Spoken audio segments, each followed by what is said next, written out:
Cynthia Arnson is director of the Wilson Center's Latin American program. She joins us after you and I and 600 other people were just in the amphitheater here at the Reagan Building to hear remarks from Vice President Mike Pence on Latin America. So let me just begin with a general question about your impression of the Vice President's remarks.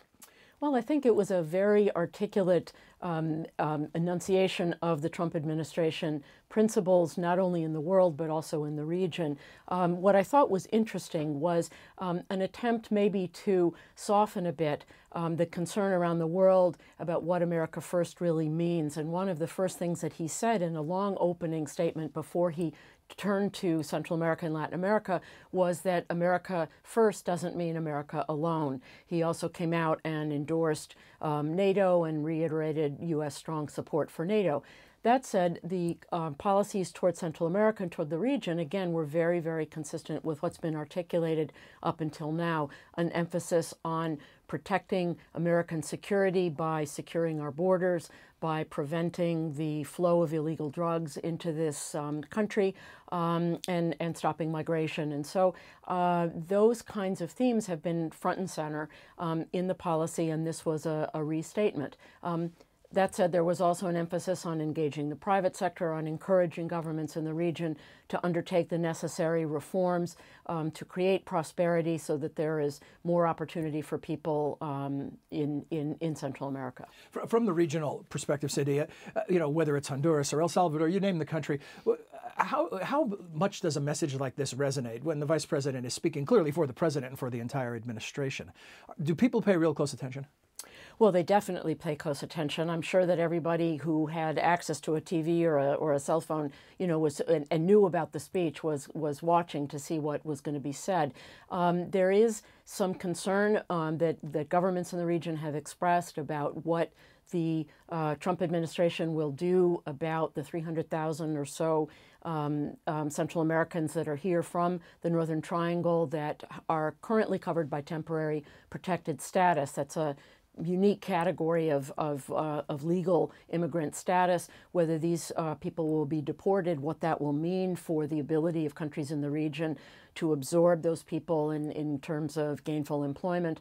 And I think, that said, there is also, it's very welcome that there is this high-level attention in the person of the Vice President. He's not just attended this conference in Miami, but in August will be visiting Colombia and Chile and Argentina and Panama, and he will continue further deepening the engagement with the region. Speaking of direct messages to audiences outside the room, the message about Venezuela, almost directly addressing President Maduro and challenging him.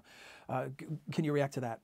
Well, there was a way that that both Cuba and Venezuela were put in the same category: the negation of democratic freedoms, the lack of free elections, and it was interesting to me that was done in that way, even though the defense of democracy and human rights is there's certain similarities. There's also a lot of difference. I think that within the hemisphere there is pretty much a unanimity that the Maduro regime has violated democratic rights, has violated human rights, has hundreds of political prisoners.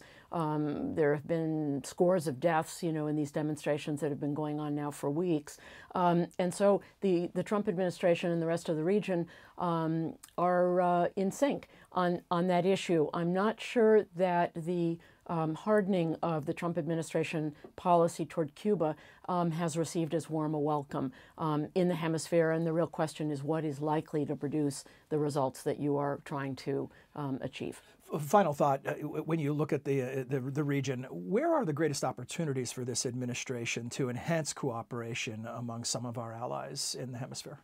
Well, there's certainly a need in the region for security cooperation. There is probably no country in the region that hasn't suffered some form of harm because of either domestic drug consumption or increased trafficking, as there has been pressure on certain, on the drug trafficking organizations in certain countries. There has been a imagination on the part of these criminal organizations to look for other routes. And so there are a number of countries that welcome that kind of cooperation. But there's also, I think, a great desire to have U.S. investment, to have good trade relationships, to have really, correct relations with the U.S. government. I think that is a pretty widespread desire on the part of the countries of the hemisphere. And so there's an opportunity, I think, for the United States to show that it's not just falling back on the campaign rhetoric of building the wall and